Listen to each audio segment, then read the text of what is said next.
Hola, bienvenidos de nuevo. Soy el doctor Carlos Waldo, soy especialista en medicina interna y este es mi canal Enseñando Medicina Interna. El día de hoy toca subir un video acerca de actualidades en la medicina donde reviso algún artículo o algunas guías, hago un resumen y se los presento a ustedes para dejarles las conclusiones a su mejor consideración. El día de hoy me encontré con un artículo que está bastante interesante que nos habla acerca del riesgo de caídas en aquellos pacientes con el uso de analgésicos opioides, ¿no? Y que, o sea, más adelante vamos a analizar los resultados, pero que el grupo de edad que tiene mayor riesgo, pues van a ser los adultos mayores, ¿no? Aquellos pacientes iguales o mayores a 85 años. Sin embargo, dentro de los resultados, y algo que me pareció bastante importante de señalar es que todos los grupos de edad que se analizaron tuvieron un mayor riesgo de caídas. Sin embargo, pues bueno, obviamente los adultos mayores tienen mayores repercusiones cuando presentan alguna caída.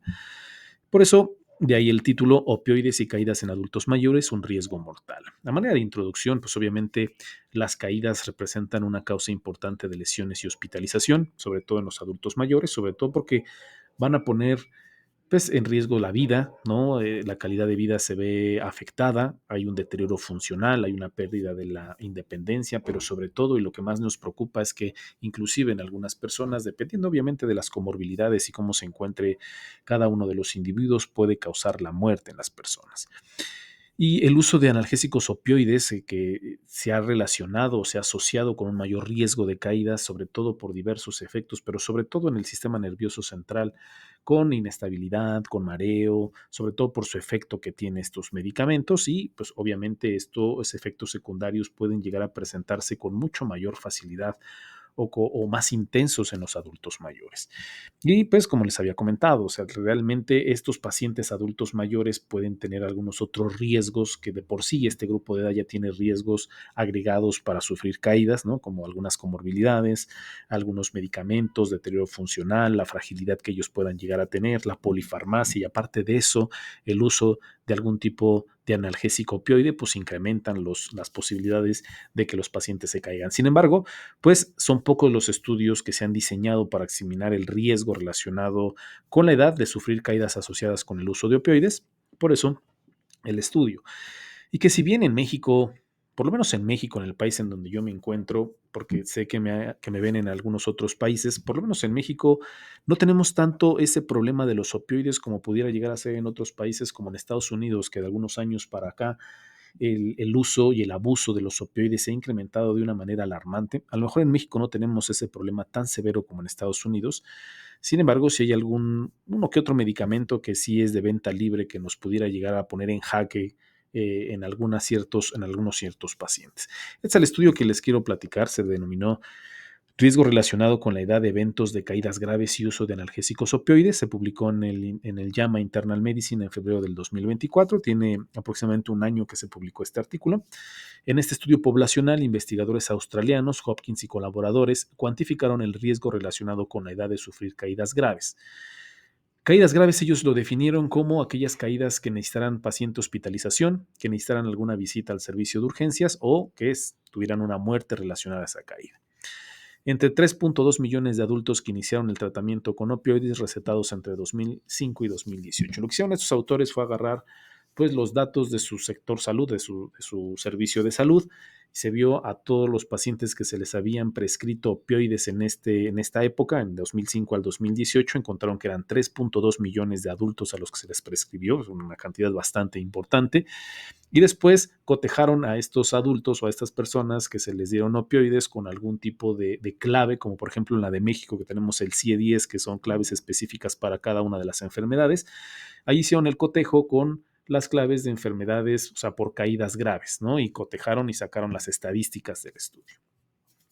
Dentro de los opioides que ellos analizaron o que captaron en su análisis está la buprenorfina, codeína, fentanil, dextropopoxifeno, metadona, hidromorfona, morfina, oxicodona, tapentadol y tramadol. Muchos de estos medicamentos, por ejemplo, en México se tiene un poquito más de control, no se pueden conseguir tan fácilmente, no es imposible, pero es un poco más complicado. Pero, por ejemplo, el tramadol es un medicamento que, por lo menos en México, es un medicamento de venta libre. No necesitas ni siquiera receta para conseguir el tramadol. Y lo encontramos en múltiples presentaciones, en gotas, liberación prolongada, con ketorolaco, con paracetamol, etcétera. Por lo menos en mi muy particular experiencia, sí he encontrado el uso y abuso de este fármaco en múltiples pacientes y quizá este pudiera llegar a ser el problema, por ejemplo, en México, el uso de este medicamento de venta libre y que por eso la importancia de este artículo, porque tenemos este fármaco, que sí realmente tenemos una venta libre del mismo. Entonces, ¿cuáles fueron los resultados? ¿Qué es lo que encontraron los autores? Durante una mediana de seguimiento, es decir, se le dio un seguimiento de 4.3 años, se produjeron 506.573 caídas graves. La verdad es que bastantes caídas. Y de estas 506.573 caídas, 5.210 desafortunadamente fueron muertes. Los resultados se ajustaron a múltiples variables. El riesgo de sufrir caídas graves aumentó significativamente en todos los grupos de edad durante la exposición a opioides. O sea, se ajustaron todas estas variables como la edad, el sexo, fragilidad, comorbilidades, entre algunas otras cosas, y de ahí nos reportaron pues el IRR. El IRR significa Incidence Rate Radio, que en español podría ser la tasa de incidencia, así es como nos lo van a representar en las gráficas, y en comparación con los adultos jóvenes, las personas en la categoría de mayor edad, es decir, en aquel grupo de edad por arriba de 85 años, tuvieron un riesgo significativamente mayor de sufrir caídas graves. Para los médicos en formación les explico muy rápidamente qué es esto de IRR. IRR ajustado significa que, o sea, se ajustó a todas los confusores que pudiera haber, como ya les comenté, edad, fragilidad, comorbilidades y demás. Y el IRR es una herramienta estadística que nos mide de cuántas veces es más común que un evento se presente en un grupo en comparación con otro. Por ejemplo, si nosotros nos reportan un IRR de 1, significa que no hay diferencia entre los dos grupos.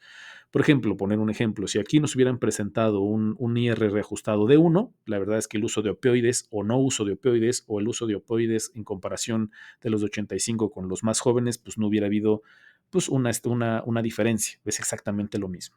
Si el IRR que nos presentan es por arriba de 1, significa que hay un mayor riesgo en el grupo expuesto, es decir, que hay un mayor riesgo de utilizar en este caso, por ejemplo, los opioides. Si nos presentaran un IRR por debajo de 1, significa que hay un menor riesgo en el grupo expuesto. Es decir, si nos presentaran un -2, un -3, un -5, significa que aquellas personas que utilizan opioides tendrían un menor riesgo de caídas. Pero en lo que nos presentan en los adultos mayores por arriba de 85 años es de 6.35 el RR. O sea, a grandes rasgos lo que significaría esto es que los pacientes de esta edad que usan opioides tienen 6.35 veces más riesgo de sufrir una caída en comparación, por ejemplo, de los adultos jóvenes, el grupo de 18 a 44. Sin embargo, en todos los grupos de edad que se analizaron hay riesgo. Por ejemplo, en el de 45 a 64 años tiene un riesgo de 1.53, el 65-84 3.38, es decir, todos los grupos de edad tuvieron un mayor riesgo de caídas graves con el uso de opioides, pero se encontró el mayor riesgo en aquellos grupos de edad igual o por arriba de 85 años. Pero en todos los grupos de edad, y algo que me pareció interesante es que todos los grupos de edad presentaron mayor riesgo de caídas graves en los primeros días de uso del opioide. Si dentro de los primeros 28 días de que se prescribió el opioide, los pacientes tuvieron más riesgos de caída. Y esto fue parejo en todos los grupos. Por ejemplo, en 18 a 44 años, los que utilizaron en los primeros 28 días tenían un ERR ajustado de 5.5, por ejemplo, en comparación del 1.9 después de los 29 días. De 45 a 64, 4.48, más alto que más de 29 días. 65 a 84 años, 3.43, más alto en comparación de los demás de 29 días. Y finalmente en el grupo de mayor de 85 años de 2.75. No nos explican, no nos comentan en el análisis del artículo. No sé, quizá pudiéramos suponer que en los primeros días hay un desequilibrio, hay una desadaptación en el organismo y hay hay mayores efectos secundarios del medicamento que provoquen caídas, no lo sé, ¿no? Yo estoy suponiendo, es probablemente lo que puede llegar a suceder, pero sí en los primeros 28 días hay un mayor riesgo de caída en estos pacientes, que es un dato importante e interesante, sobre todo porque si nosotros estamos iniciando este tipo de fármacos en un adulto mayor, de los primeros 28 días van a ser claves para que tengamos una vigilancia estrecha para que el paciente no tenga caídas con el uso de estos medicamentos.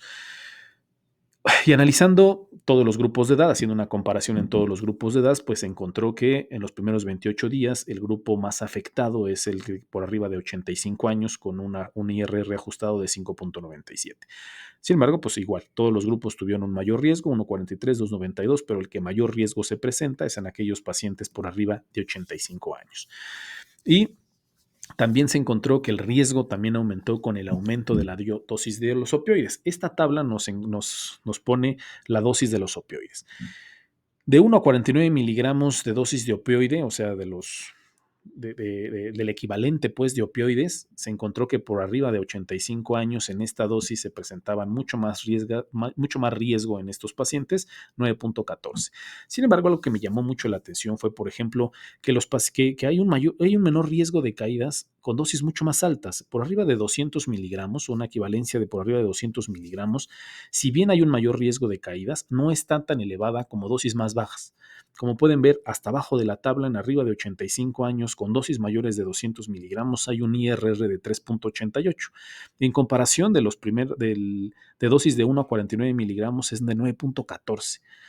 Eso también está raro, no se nos explica qué es lo que puede suceder. Quizás estas dosis tan altas que se prescriben a estos pacientes sean pues por cáncer o paliativos, que quizá los pacientes no tienen, pues no pueden deambular de una manera adecuada, ¿no? Entonces, no se nos especifica en el estudio ni en el artículo por qué esta incidencia, pero bueno, por lo menos a dosis más bajas en los adultos por arriba de 85 años tienen mucho mayor riesgo de presentar caídas. Las conclusiones y la relevancia que nos presentan los autores es la siguiente y se las leo de manera textual. Los resultados de este estudio de corte sugieren que los opioides recetados se asociaron con un mayor riesgo de eventos de caídas graves entre los adultos de todas las edades, y los individuos de 85 años o más tienen el mayor riesgo. Estos riesgos deben tenerse en cuenta al recetar opioides, en particular para personas con factores de riesgo preexistentes o cuando se prescriben opioides en dosis más altas. Los esfuerzos de prevención de caídas dirigidos pueden ser más efectivos durante el primer mes después del inicio del tratamiento con opioides. Entonces, a manera de opinión personal, pues confirma lo que se venía sospechando y lo que venían hablando en algunos artículos que si bien no estaban metodológicamente un poquito menos bien hechos que esto, por decirlo así, entre que el uso de los opioides y las caídas graves, especialmente durante el primer mes del inicio.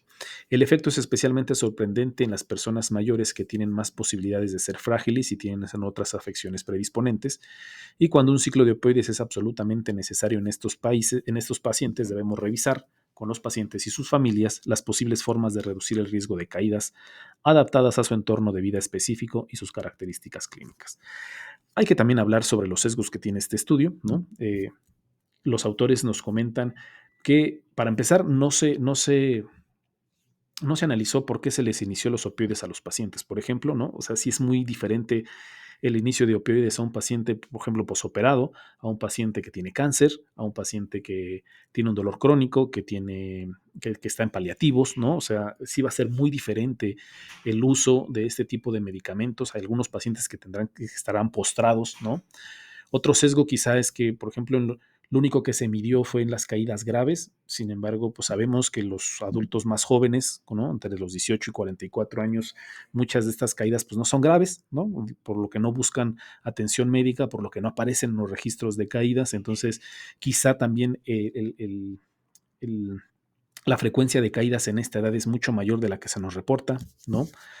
Eh, en fin, hay algunos sesgos en este estudio, hay algunos sesgos que hay que tomar en cuenta, pero lo que sí es un hecho es que por lo menos en lo que se analizó hay un mayor riesgo de presentar caídas y caídas graves en los adultos mayores. Por lo que como médico quizá vale la pena que si nosotros estamos frente a un paciente que experimenta dolor, pues veamos el contexto clínico del paciente, ¿no? Si el paciente si podíamos utilizar algún otro tipo de analgésico que no sea un opiáceo, sobre todo si hay un paciente que tiene múltiples comorbilidades y que los factores de riesgo para que se caiga son mayores, pues quizá utilizar algunos otros tipos de alternativas Y si no tenemos otra alternativa, pues iniciar dosis más bajas posible para controlar el dolor y solo aumentar la dosis cuando sea estrictamente necesario, y comentarle al paciente y a los familiares de los adultos mayores que tengan una especial atención y vigilancia en los primeros 28 días, ¿no? Hacer todo lo posible, hacer las medidas suficientes para que el paciente durante esos primeros 28 días en los que estamos iniciando el opioide, que muchos de los opioides ni siquiera se necesitan utilizar durante tanto tiempo, pero si es el caso, por ejemplo, los primeros días tendremos que tener una vigilancia estrecha junto con el familiar y explicarle al paciente las posibilidades de que por alguna causa se pueda llegar a caer por los efectos del mismo medicamento. Entonces, con lo que yo me quedo y con lo que me gustaría que ustedes se quedaran es, si es estrictamente necesario utilizarlo, dosis más bajas, no aumentarlo a menos que sea estrictamente necesario, vigilancia estrecha los primeros 28 días, explicando detalladamente al familiar y al paciente las posibilidades de una caída y que esto puede repercutir todavía más en su salud. Y si podemos utilizar una alternativa analgésica, la utilicemos, ¿no? Y pues bueno, eso sería todo. Que tengan un bonito día y una excelente, excelente semana.